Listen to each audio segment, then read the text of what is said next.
আপনি যত ধরনের লার্নিং নেন সেটা যদি রিপিট করেন সেক্ষেত্রে কি হয়, এটা মাথার ভিতরে একদম গেঁথে যায়। আমি যখন ইংলিশে কোর্স করি তখন হচ্ছে যে আমার মনে আছে যে আমার টোটাল হচ্ছে 33টা কোর্স করা ছিল। টোটাল কত? 33টা, মানে আইএলটিএস টাইল সব কিছু সহ হচ্ছে যে 33টা করা ছিল। আইএলটিএসের মনে হয় টোটাল 4টা ছিল, আর স্পোকেন, তারপর হচ্ছে ফনেটিক্স, তারপর হচ্ছে যে আপনার রাইটিং, সব কিছু মিলে টোটাল 33টা। তার মানে বুঝেন যে আমি তো 33টা আলাদা আলাদা কোর্স করিনি। আমি কি করছি, কয়েকটা জিনিস আছে যে বারবার রিপিট করছি। আমার কাছে মনে হচ্ছে যে একবারে মনে হয় যে হয়েছে, কিন্তু আমার কাছে মনে হচ্ছে আবার রিপিট করা উচিত।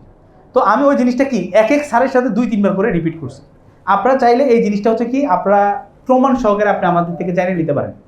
যেমন আপনি উইনার্স একাডেমির রাজন স্যার আছে, উনি আমার টিচার ছিল, ওনার থেকে জানিয়ে নিতে পারেন যে ওনার কোর্স আমি কয়বার করছি, ওনার স্পোকেন কোর্সই আমি কয়বার করছি, ওনার রাইটিং কোর্স কয়বার করছি, এটা একটু ওনার থেকে জানিয়ে নিতে পারেন। তারপরে স্কিল হার্টের সাইদুল লিয়াকত স্যার, সাইদুল লিয়াকত স্যারের থেকে আপনারা জানিয়ে নিতে পারেন যে আমি কতবার ওনার কোর্স করছি, তাহলে ওনারা আপনারা বলে দিবেন। তারপর আমাদের শামীম স্যার এখন হচ্ছে যে দেশের বাইরে আছে, অস্ট্রেলিয়াতে আছে, তো উনি প্রনাউন্সিয়েশন খুবই ভালো টিচার ছিলেন। ওনার সাথে স্পোকেন কোর্স প্লাস হচ্ছে যে ফনেটিক্স কোর্স কয়বার করছি ওনার থেকে একটু জানিয়ে নিন।